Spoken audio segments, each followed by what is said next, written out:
Buenos días, estimados alumnos, amigos y público en general, también a los docentes que nos acompañan. El Centro de Estudios Superiores Sonora, en su ciclo de conferencias de este verano, tiene el orgullo de presentar a la licenciada Vania Yolanda Espinosa Campa. Muchas gracias, licenciada, por estar aquí, que va a impartir la conferencia Las víctimas del delito y sus derechos.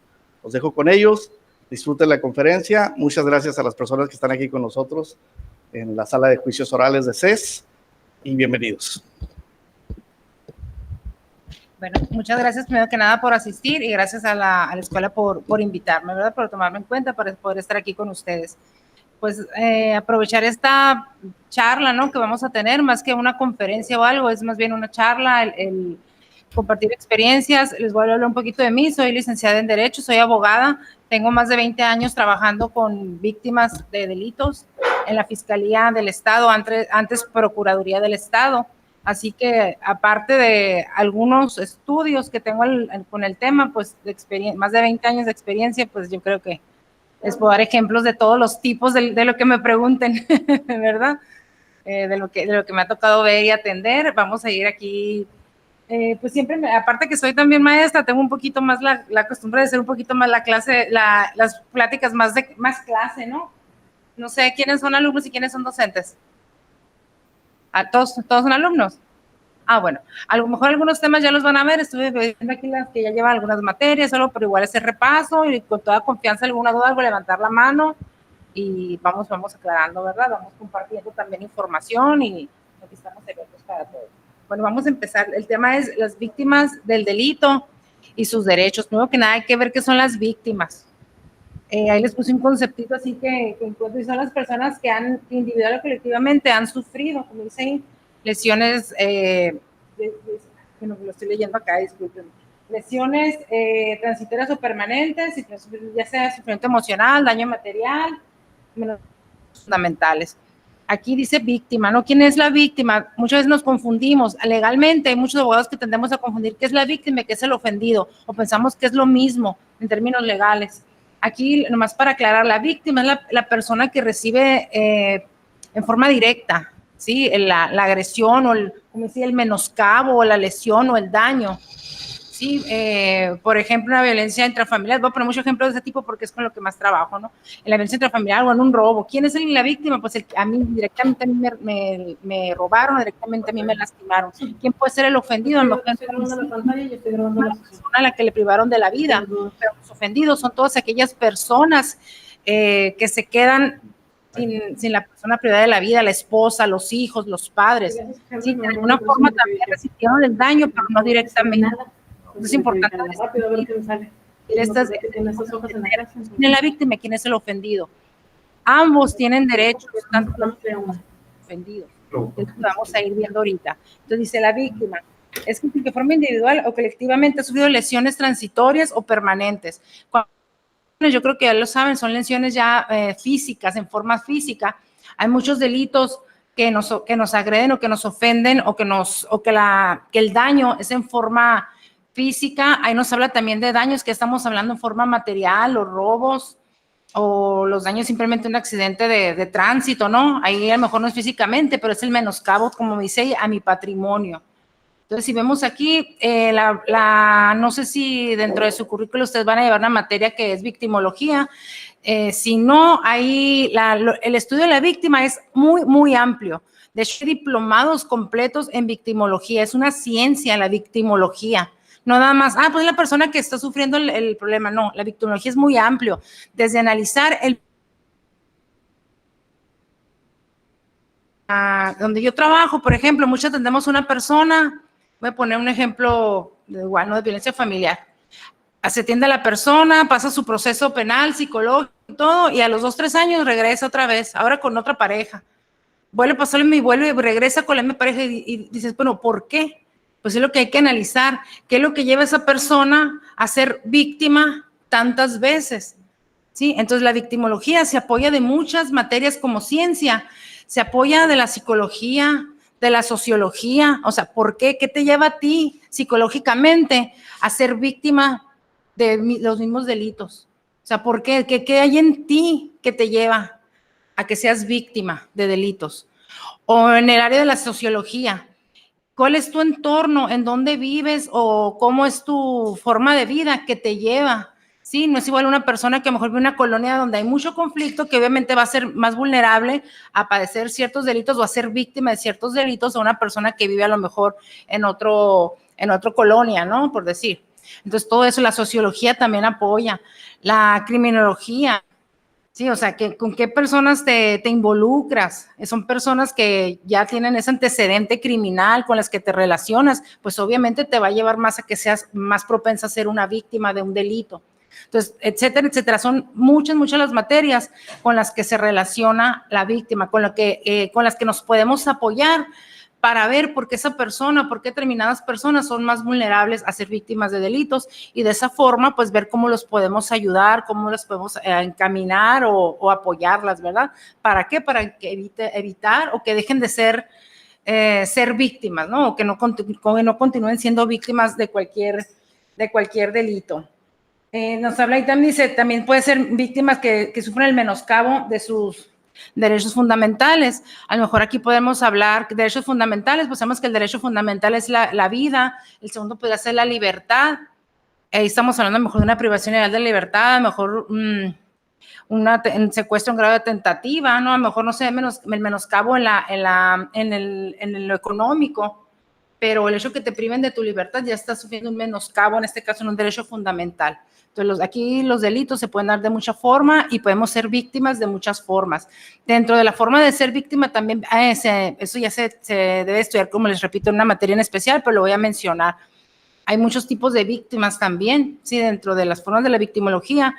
Hay víctimas muchas veces que de alguna forma se les llaman víctimas que facilitan ser víctimas. Yo me bajo ahorita del carro, dejo la computadora encima del asiento.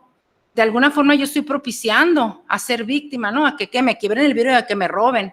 Sí, hay personas que llaman víctimas provocadoras, que provocan, por ejemplo, en los casos, vuelvo a lo de violencia intrafamiliar, muchas veces llegan las señoras, sí, y hablas con él, no, es que ella me provoca, o ella empieza, y cuando llego, ella empieza a decirme, o sea, eso no justifica, ¿verdad? Que seas víctima en cierta forma, pero lo estás provocando. Entonces, todo eso hay que ir analizando, por qué eres víctima y qué tipo de víctima eres. Si tú lo estás provocando o es porque las circunstancias te pusieron. Hay víctimas en casos fortuitos que no lo podemos evitar. A lo mejor pues se vino el terremoto, se me cayó la casa del vecino encima, pues sí, fue víctima de unos daños, pero fue una situación que yo no la pude evitar o controlar. Entonces, son algunos ejemplos, ¿no? De ir analizando las víctimas. Entonces, de alguna forma, todos podemos ser víctimas, ya sea de forma voluntaria o involuntaria. Todos estamos propensos a ser víctimas de una u otra forma de algún delito.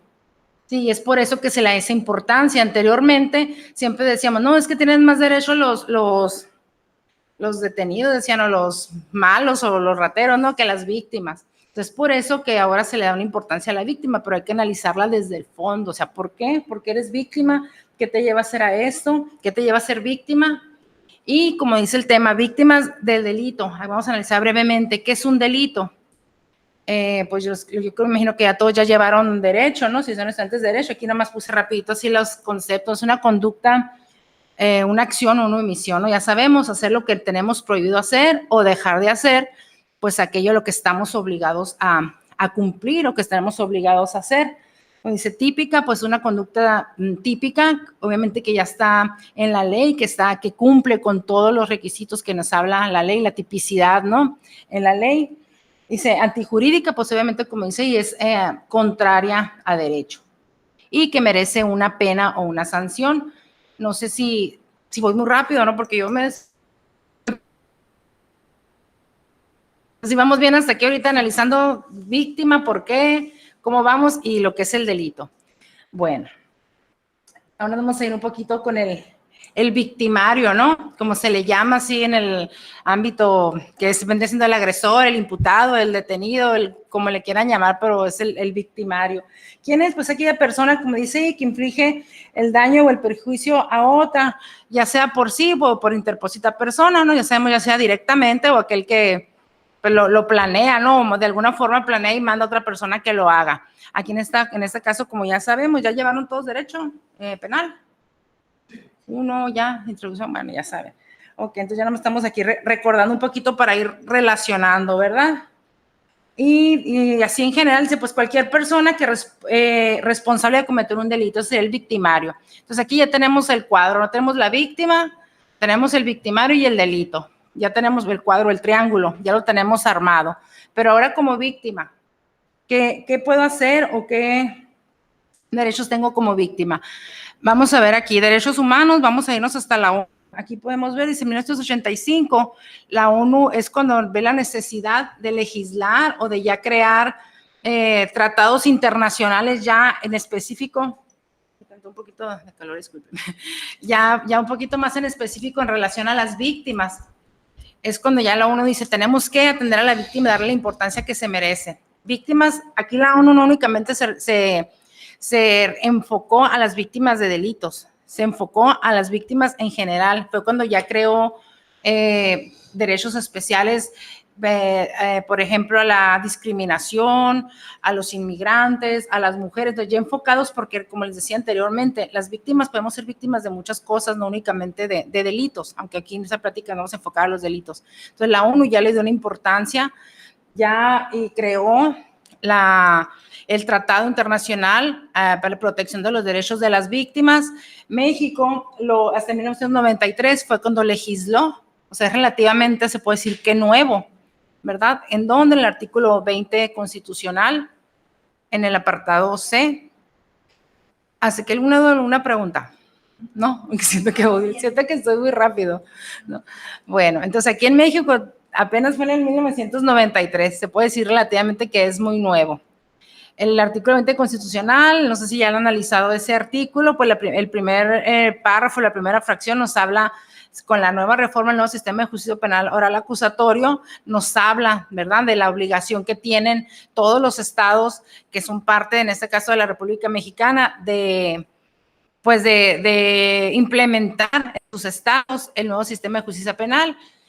La segunda fracción, la fracción B, nos habla ya de los derechos, le da más importancia de todas maneras a primero los derechos, ¿no?, del imputado, ¿no? En este caso, que eso ya estaba legislado antes. Desde antes estaba el inciso B y el inciso C, pues fue en 1993, donde poco a poco se ha ido reformando o se ha ido actualizando conforme van creciendo las necesidades. Aquí me tomé la libertad para irlos poniendo. Dice el inciso C, derecho de las víctimas del ofendido a recibir asesoría jurídica, como dice ahí, ser informado de sus derechos que en su favor le establece la Constitución y cuando solicite ser informado de desarrollo del procedimiento penal. Aquí voy a hablar un poquito de lo que es mi trabajo y mi función. A mí me toca trabajar, yo trabajo en la Fiscalía General de Justicia del Estado. Es el Centro de Atención a Víctimas. Ese centro está creado desde 1998. Sí, cuando precisamente se legisla en Sonora. En México fue en 1993, pero Sonora adopta y legisla a favor de las víctimas en 1998 y crea centros especializados en víctimas de delito. El centro inicia con una psicóloga, dice, bueno, ¿yo cumplo con qué? Dice el Estado, pues con darle terapia psicológica a las víctimas. Empieza una psicóloga, ya después le empieza la psicóloga aquí en San Luis, empieza a ver que la señora víctima de violencia, pues me quiero divorciar, pero no tengo dinero, necesito un abogado, alguien que me asesore, que tengo derecho, mis hijos, los bienes. Bueno, pues necesito también un abogado, una abogada. Es donde se crea la figura del asesor o la asesora jurídica, que es la función que yo desempeño. Me dice, ¿es la abogada de oficio? Bueno, soy la abogada de oficio de las víctimas, ¿no? Se podría decir. Sí, el servicio que damos es gratuito y es confidencial. Entonces empezamos nosotros, desde 1998 se inició con las asesorías. No podemos llevar ningún asunto, únicamente el asesorar y canalizar. Para eso está la Defensoría de Oficio, para eso está el DIF, depende de la situación, pero sí brindar la asesoría. A partir de la que se estipula, ¿no?, que se obliga a México a implementar el sistema de justicia penal oral, el sistema acusatorio, se nos cambia un poquito la función. Bueno, eres asesora jurídica, pero ahora aparte tienes que representar a la víctima, ya tienes que entrar con ellas a lo que es el proceso penal acusatorio. Entonces ya nos dan un poquito más, nos dan muchito más de responsabilidades. Ya no nomás te voy a asesorar, ahora te voy a representar. ¿sí? Y lo que dice, ¿en base a qué? Pues a cumplir aquí, dice, recibir asesoría jurídica, ser informado de sus derechos, dice que en su favor establece la Constitución, y ser informado del desarrollo del procedimiento. Entonces, ¿cómo empieza la víctima? En el momento que la llega ante una agencia, a un fiscal o antes Ministerio Público a interponer una denuncia o querella, lo primero que tiene que hacer es leerle sus derechos. Y el primer derecho es, usted tiene derecho a estar asesorado jurídicamente. Tiene una asesora. Aquí actualmente en San Luis somos 3 asesoras, somos las que trabajamos por guardia y son las que estamos pues llevando los asuntos. Ya si la víctima dice, no, es que yo tengo mi abogado,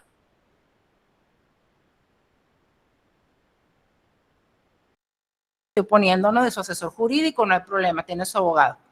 Pero la mayoría no cuentan, ¿no? Y aparte también es como un poquito injusto, oye, después de que te metes a robar o que me chocas mi carro, todavía tengo que pagar abogados, tengo que andar gastando, o la víctima de un delito sexual, o sea, después de que vienen, si me explico, entonces ya es, nosotros siempre tratamos de ser nosotros los que tenemos el caso, sin menospreciar el trabajo, ¿verdad? Ni quererles quitar el trabajo a los abogados litigantes, pero sí nosotros tratamos ciertos casos de mejor nosotros tomarlos, ¿sí? Pero pues ya la víctima es la que decide, ¿verdad? Si se queda con nosotros o tiene su asesor o asesora particular.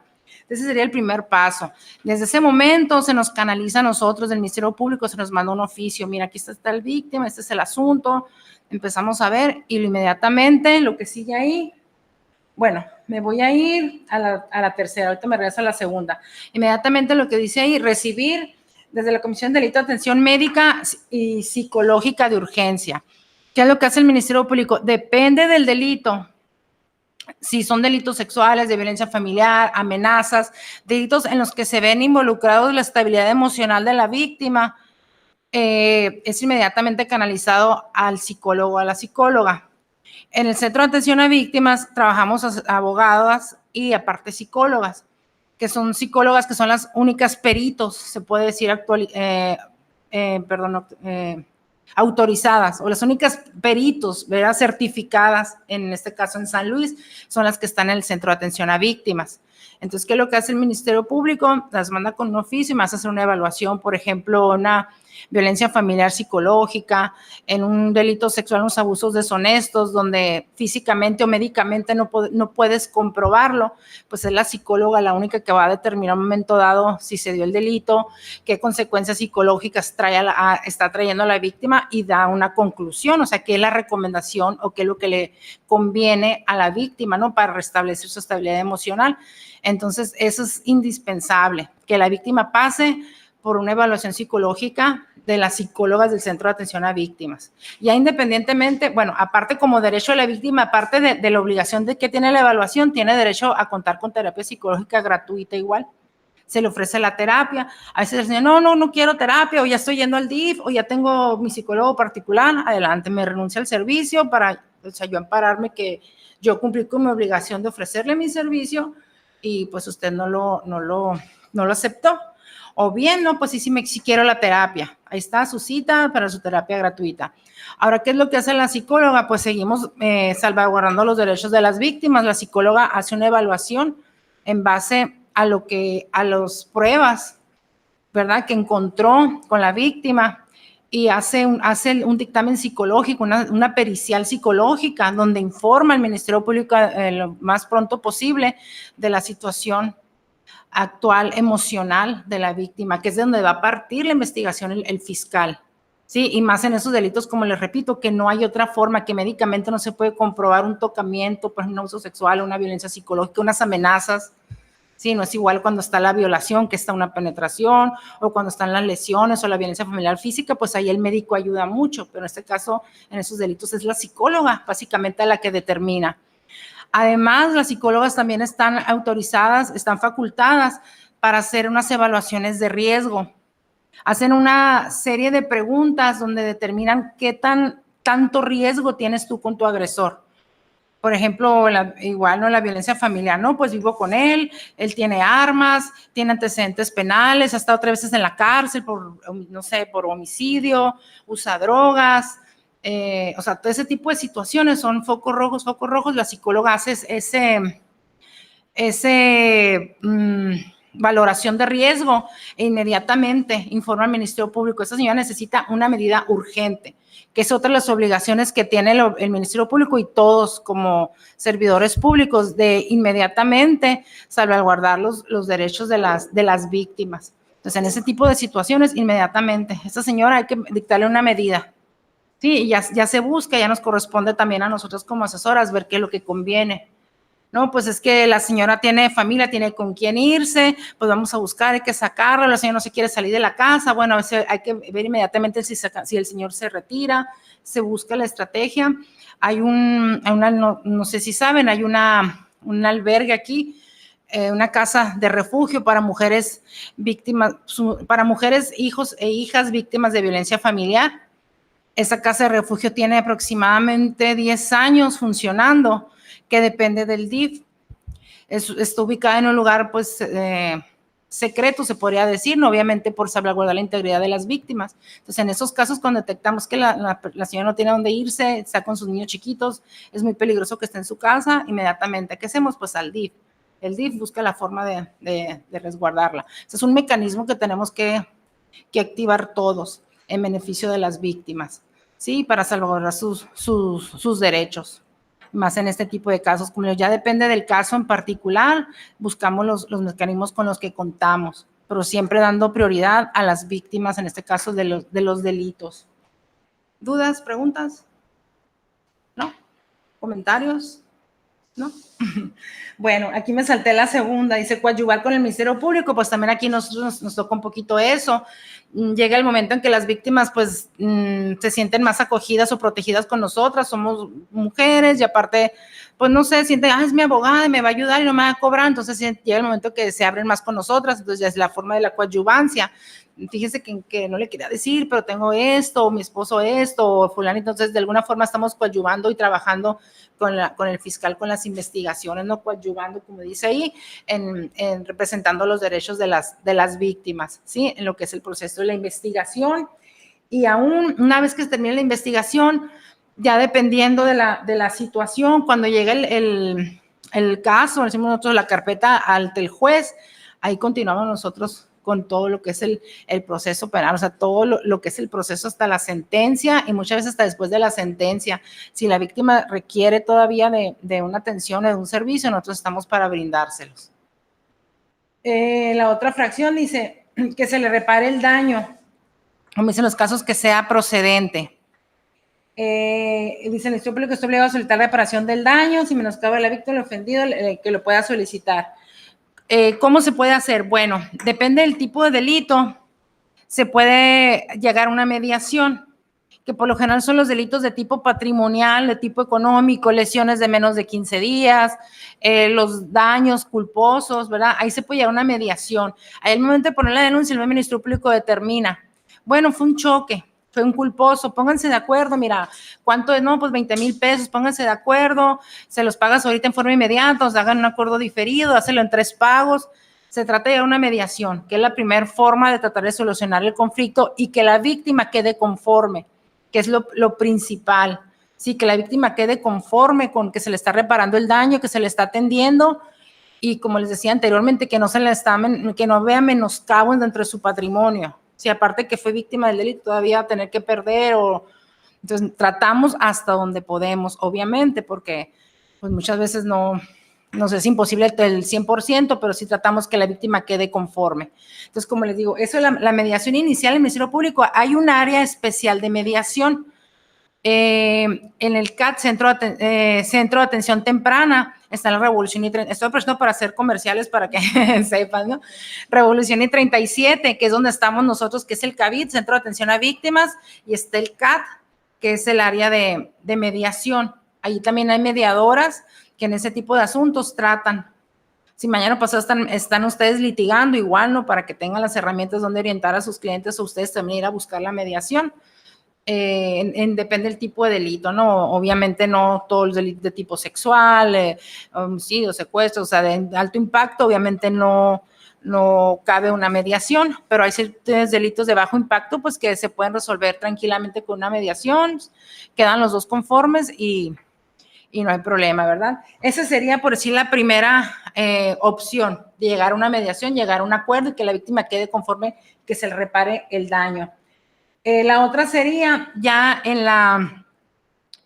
mediante la fiscalía, antes de pasar otra vez al juzgado, depende del delito, normalmente se trata de otra mediación, a lo mejor los incumplimientos de obligaciones familiares, vamos a suponer.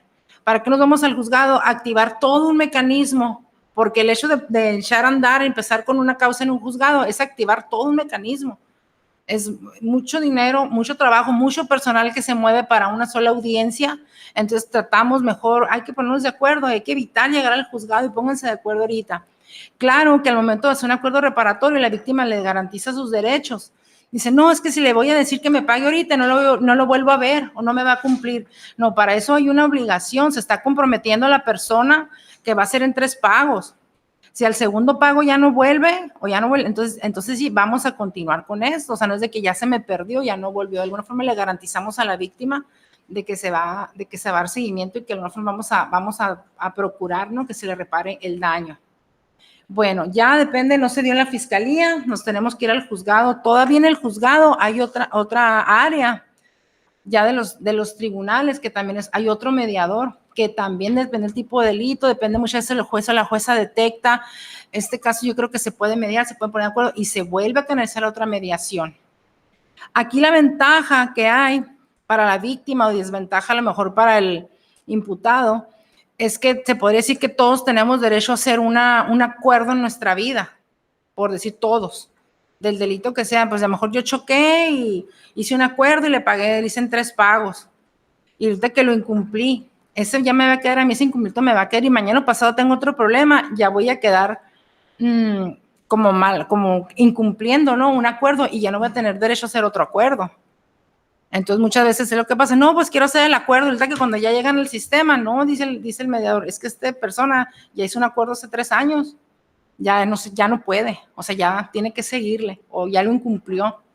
Sí, entonces siempre hay alguna forma garantizando o tratando de garantizar la reparación del daño para la víctima. Sí, se te dio una oportunidad, ya no cumpliste hace años, a mí que me asegura que me vas a cumplir este acuerdo. Entonces mejor no, ya no te permito otro acuerdo, mejor vamos a lo que sigue. ¿Sí? ¿Dudas? ¿Preguntas? En el incumplimiento también aplica, por ejemplo, para los deudores. En el caso de, no sé, por ejemplo, una demanda alimenticia y que esta persona no cumplió, o sea, al momento de que tenga algún tipo de asunto de este tipo. Pero dices por la vía, ¿qué? ¿Por la familiar o por la vía penal?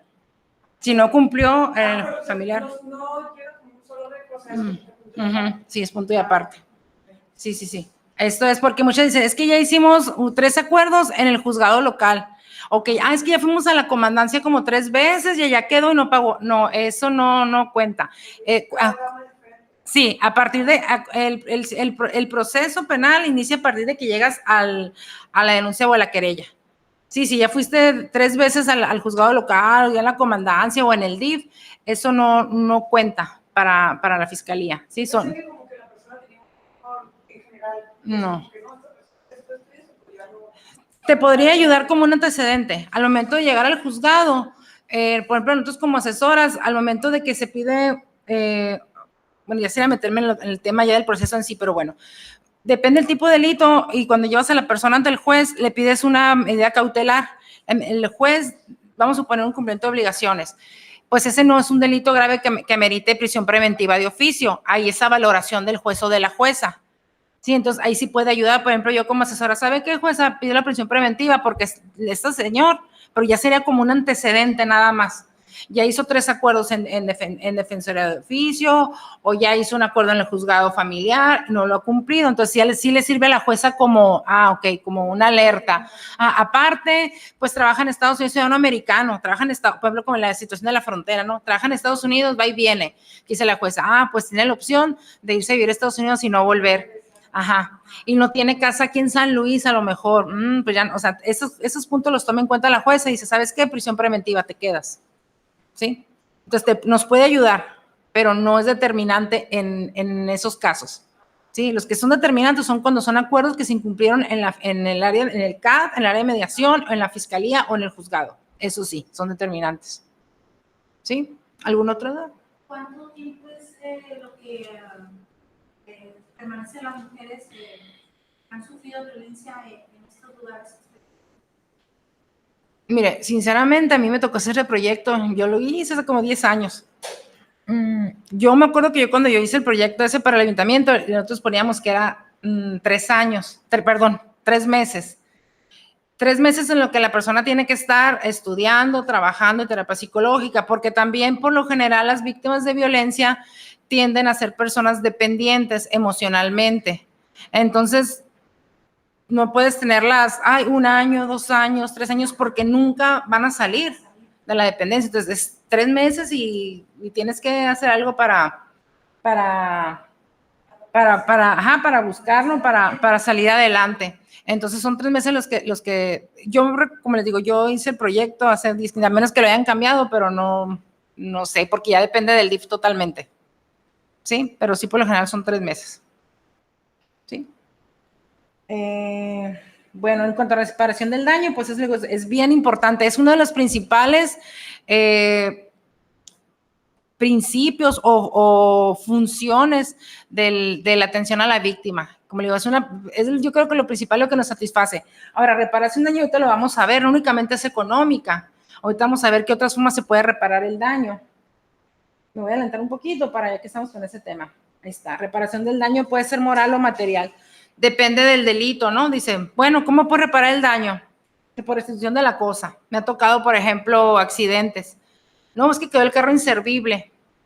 ¿Cuánto me cobras? No, pues tanto. O sabes que dame uno igual, un carro igual, un Honda 2015, te da igual. En las mismas condiciones te lo acepto. ¿Ok? Ya con eso. No te pago nada, te doy un carro igual, me quedo con el carro chocado y con eso te reparo el daño. Ya te restituí la cosa, ¿no? El daño. Pero eso pues son obviamente en el tipo de delitos de daño, ¿no? En tipos materiales. Dice, reparación de daño moral sufrido por la víctima, las personas con derechos, en este caso pues los ofendidos. ¿Hay qué reparación de daño moral? El homicidio, la violencia familiar psicológica. Un homicidio siempre te va a dejar un daño moral. ¿Sí? Te mataron a tu hijo, te mataron a tu esposo, a tu hermano. Es un daño moral. ¿Cómo lo vas a reparar? Pues no puedes devolverle la vida, ¿verdad? A la persona que ya falleció. Ahí procuramos, por ejemplo, en esas situaciones, depende del tipo de homicidio. Si es un homicidio culposo, fue un accidente, pues págale el sepelio mínimo, los gastos funerarios y todo, y pues que una terapia psicológica. En este caso, nosotros ofrecemos la terapia psicológica. Sí, es gratuita. Entonces, sí se le dice a la víctima, te están ofreciendo la terapia gratis, no se la puede, si él te la quiere pagar, adelante, pero no en sí, no lo puedes obligar porque un buen abogado defensor le va a decir, la terapia la tiene gratis en la fiscalía, o sea, no es necesario que se la pagues, pero depende, como les repito, depende del tipo de delito. Ya cuando vamos a un juzgado y ya cuando es un homicidio doloso, cuando se solicita una sentencia al juez, ahí sí le solicitamos. La psicóloga recomienda, por ejemplo, 6 meses de terapia, cada sesión cuesta el equivalente, no sé, 800 pesos, que es en total, sacamos cuentas, 20,000 pesos. Ahí sí se lo solicitamos a la jueza, porque la ley dice que en ese tipo de delitos de alto impacto es irrenunciable, a la reparación del daño moral, es obligatoria. Sí, no, es que ya no quiero nada, no quiero saber nada, ya, porque muchas personas dicen, no, es que no quiero nada, ya no me lo van a devolver la vida, ya se murió. No, es que es un derecho que usted tiene, señora. En ese momento a lo mejor no lo aceptan, no lo quieren ¿verdad? Por la situación, no las entiende, pero ya con el tiempo, ya que va pasando el tiempo, ya se les va informando que es un derecho que tienen a recibir esa cantidad. Incluso nosotros tenemos en ciertas situaciones, por ejemplo, sacamos un estimado del promedio de vida, que podemos pedirlo en los delitos de feminicidio. Cuando la mujer, vamos a suponer, una señora 30 años, con 2 niños, activa, trabajaba, no sé, en X tienda. Entonces sacamos un promedio de vida. En Estados Unidos el promedio de vida, si mal no recuerdo, son 74, 75 años. Entonces sacamos, ella tenía 30, ¿cuánto le quedaba por vivir? Era una persona sana, 4 años, vamos a suponer, le quedan por vivir 44 años, ella ganaba tanto a la semana, se saca toda esa cuenta. Y sí, salen millones de pesos. Que sinceramente, pues nunca los hemos visto, porque si le están dando sentencias de 30 años, 40 años al feminicida, pues ese millón de pesos se le va a cobrar en 40 años, ¿verdad? Hasta ahorita no les ha tocado verlo. Pero pues al menos es una forma de saber que se está haciendo valer un derecho o en este caso de los ofendidos, ¿no? En beneficio que, pues a lo mejor de los hijos, ¿no? De esa mujer que falleció, ¿sí? De alguna forma, pues nos sentimos que estamos cumpliendo con nuestra obligación en que ya el juez o la jueza lo sentencie al feminicida a pagar esa reparación del daño cometido. ¿Cuándo? Pues no sabemos, ¿verdad? Cuándo vaya a salir o cuándo tenga él ya derecho a salir, pero pues al menos ya está sentenciado a pagarlo, si se llega a dar el caso. ¿Sí? Entonces, como les digo, depende de cada delito, pero siempre pues procuramos. ¿Sí ha sucedido eso? Sí, que lo sentencien, sí. Sí, pero que pues... Es que el nuevo sistema tiene apenas 6 años. Entonces, que vamos a suponer que la primera situación que se dio esa fue hace 4 años y un feminicidio, pues le dieron creo que 50 y tal. El caso que me acuerdo ahorita creo que le dieron 50 años. Entonces, pues le faltan 40 y tantos años para que salga. Yo creo que ya no me va a tocar verlo. Ya otras generaciones, a ver. Pero sí se sentenció. O sea, lo que voy, que sí se sentenció, ¿verdad? Está la sentencia ahí, que no sabemos, ¿verdad? Si se vaya a dar la situación en que sí le vaya a hacer valer el derecho de la reparación del daño a la familia o los hijos, en este caso, que ahorita son niños, ¿verdad? Bueno, la otra forma de reparación del daño es el resarcimiento de los perjuicios ocasionados. Pues sí, resarcir, ¿verdad? ¿Cuánto fue el pago, ¿no? ¿Cuánto fue los daños, ¿no? Pues que se metió a robar a la casa y aparte cuando entró me quebró la puerta y se llevó la refrigeración y me la quebró, la encontré quebrada. Bueno, sácame cuentas, documentitos, cuánto costó la refrigeración, cuánto te costó arreglar la puerta, poner la ventana, tanto. Sí, nos podemos poner de acuerdo. Independientemente que vaya a quedar en la cárcel con una violencia, que haya sido un robo con violencia en las personas, no importa, la sentencia va a llevar la reparación del daño, ¿sí? Hay situaciones en que dicen las personas, en este momento yo no tengo cuentas, es que me robó mucho, no he sacado cuentas, o es más, dice, no me interesa, nomás déjenlo en la cárcel, porque es el vecino que ya nos trae vueltos locos a todos, no le hace que no me regrese lo que me robó. Aún así, nosotros solicitamos la reparación del daño, nosotros dejamos a salvo los derechos. ¿Qué significa? Que yo le digo al juez, ahorita yo no tengo una cantidad, pero déjame a salvo los derechos. Que esa víctima tenga su derecho durante los 10 años que le vas a dar de sentencia, para que mañana o pasado, si ella quiere o puede o ya tiene más cabeza y junta sus recibos y todo, los pueda hacer valer por otra vía. Pero su derecho queda abierto, ¿sí? Para hacerlo valer después. Si no es en ese momento, después lo puede hacer valer. Siempre solicitamos eso, en esos casos.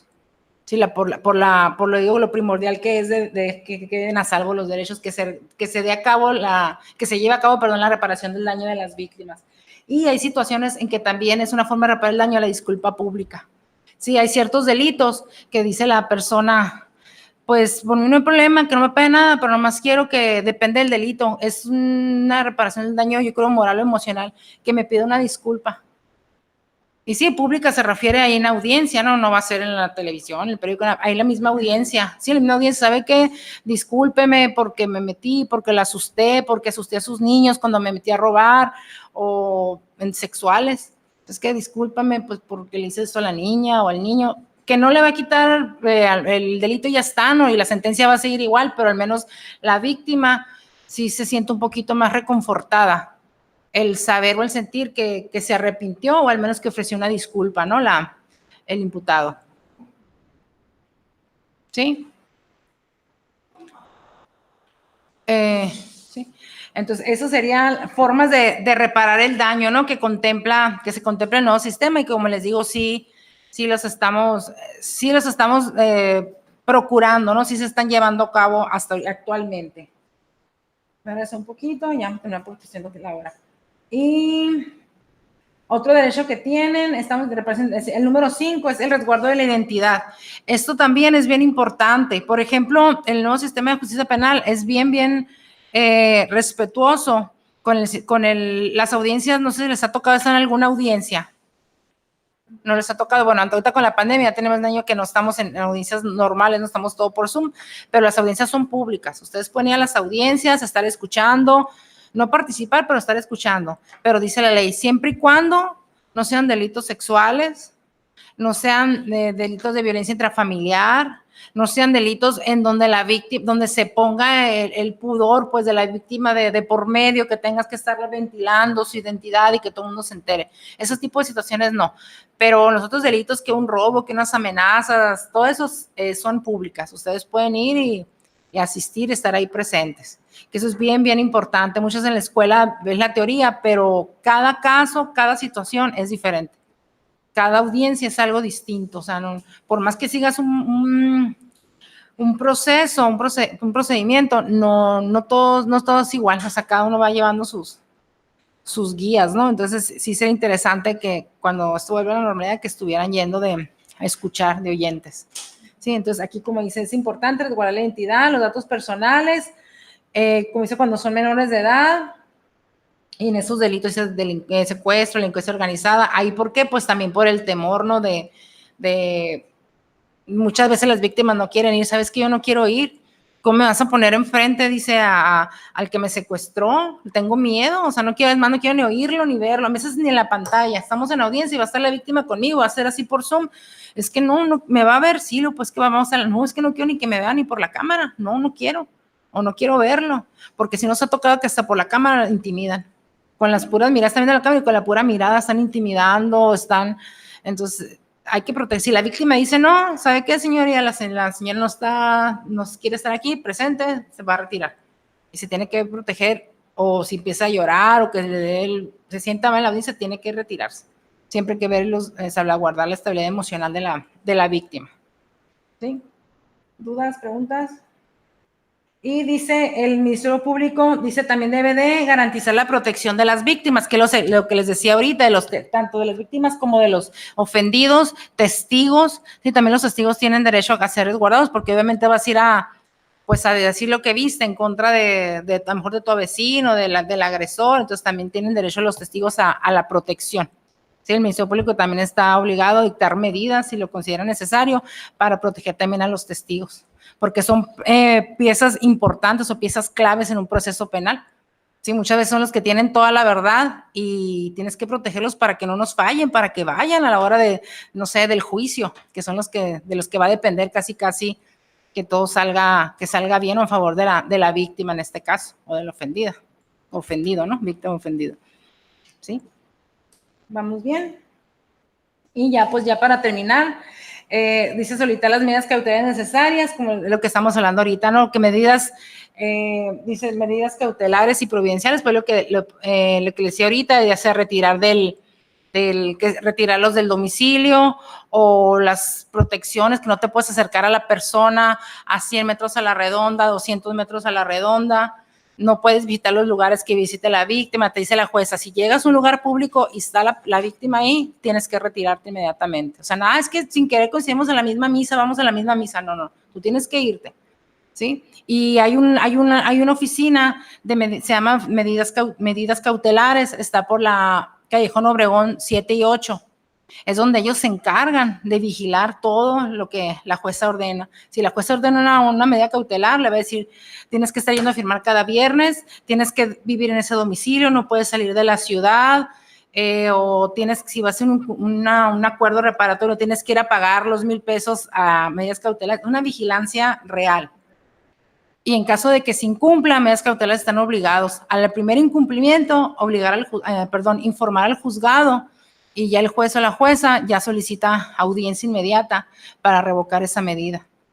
¿Sabes qué? Te di una oportunidad de que estuvieras en libertad cumpliendo medidas, no lo hiciste, lo jalar al imputado, ¿no? Y muy probablemente quedarse en prisión preventiva. ¿Cuánto tiempo es el caso de solicitar para que llega a ese punto? ¿Cómo? ¿En qué medidas cautelares informa que no cumplió? Por lo general es el día siguiente, a los 2 días, es rápido. Es rápido. Si, por ejemplo, un incumplimiento de obligaciones, hacen un acuerdo, pues le va a estar dando a 500 pesos en la semana. Luego, que los viernes, el sábado, De hecho, los de medidas cautelares dan los números personales a las víctimas. ¿Sabes qué? Yo voy a ser tu cuidador, por decir, yo voy a ser el que va a llevar tu caso, este es mi número de celular. Y sí me ha tocado que la señora le habla a su cuidador, aquí anda afuera, no, o sea, no se me puede acercar a la casa y aquí está afuera. Y medidas cautelares manda la unidad inmediatamente y levanta una constancia de que incumplió con la medida. Y se hace saber inmediatamente, o sea, rápido al juez. Sí, o sea, sí, sinceramente sí se está llevando, sí se está cumpliendo hasta ahorita con todas esas protecciones o derechos que tiene la víctima. Por el nuevo sistema de justicia, sí estamos viendo que están dando resultados eso. Y muchas veces no lo creen. Los hombres están, o sea, al menos, bueno, en los delitos no, eso están acostumbrados, en cualquier delito, ¿qué me van a hacer? Total, no pago, ya no voy. Y sí, cuando los llevan, y más, cuando a veces los citan, depende del tipo de delito, los citan y van en forma voluntaria al juzgado. Llegan acá y estando ahí, prisión preventiva, ya no salen. Hay una lloradera porque pues ellos iban dejaron su carro afuera, ellos iban nomás de entrada por salida y ya no saliste. Y la ley dice que son 6 meses de investigación como máximo. Muchas veces piden 1 mes, muchas veces piden 2 meses. Entonces, no es de que te vas a quedar 1 o 2 días. Te vas a ir a quedar meses, lo que dure el proceso. Sí, es muy impactante, digo, porque realmente no estamos acostumbrados con el sistema anterior, pues no se veían ese tipo de situaciones, pero ahora sí las vemos y ya, pues poco a poco se está corriendo la voz de que sí es en serio, o sea, que no es un juego. Está muy, muy interesante y como digo, realmente sí se está viendo que se están haciendo valer, se están llevando a cabo los derechos de las víctimas de delitos. Pues no sé, yo creo que con esto daría por terminado, porque ya vi que pasó el tiempo, es nada más una probadita así en general. El centro es Centro de Atención a Víctimas del Delito, es dependencia de la Fiscalía del Estado de Sonora. Como les puse aquí, terapia psicológica, la asesoría jurídica, todo es gratuito y es confidencial. Cualquier asesoría, cualquier duda, pues ahí estamos para servirles. Sí, muchas gracias a ustedes. Bueno, pues agradecerle a la licenciada Vania Yolanda Espinosa Campa por su valiosa colaboración en este ciclo de conferencias. Les recordamos que ella estará con nosotros el jueves 12 de agosto para los alumnos de Derecho y Criminología otra vez, con un tema presencial que es el nuevo sistema de justicia penal, acusatorio y el rol de la víctima. También el miércoles 11 de agosto para los de Derecho y los de Administración, el licenciado José Manuel Durán Vázquez estará con nosotros con el tema Outsourcing, crónica de una muerte anunciada. Y el miércoles 18 de agosto, para los alumnos de Educación, que nos están siguiendo también, estará la maestra Carmen Leticia Méndez con el tema Perspectiva Educativa respecto a las clases en línea en nivel preescolar. Entonces son el ciclo de conferencias que vamos a tener. Vamos a terminar con un foro a finales de agosto en el que se va a hacer un panel de invitados y van a poder haber preguntas y respuestas después de la exposición. A veces se arma un poco de debate entre los panelistas, ¿no? Entonces esto con el fin de ir avanzando como institución educativa en la serie de conferencias, formación continua y la educación de nuestros alumnos. Nos da un enorme gusto que se haya podido realizar este evento, así con sana distancia, ¿no? Todos cubiertos, separados, a la expositora por estar aquí con nosotros y por ir retomando esta vida estudiantil en estas nuevas instalaciones. Pues muchas gracias a todos. Un fuerte aplauso para todos ustedes y para la licenciada Vania. Muchas gracias y aquí dejamos la transmisión.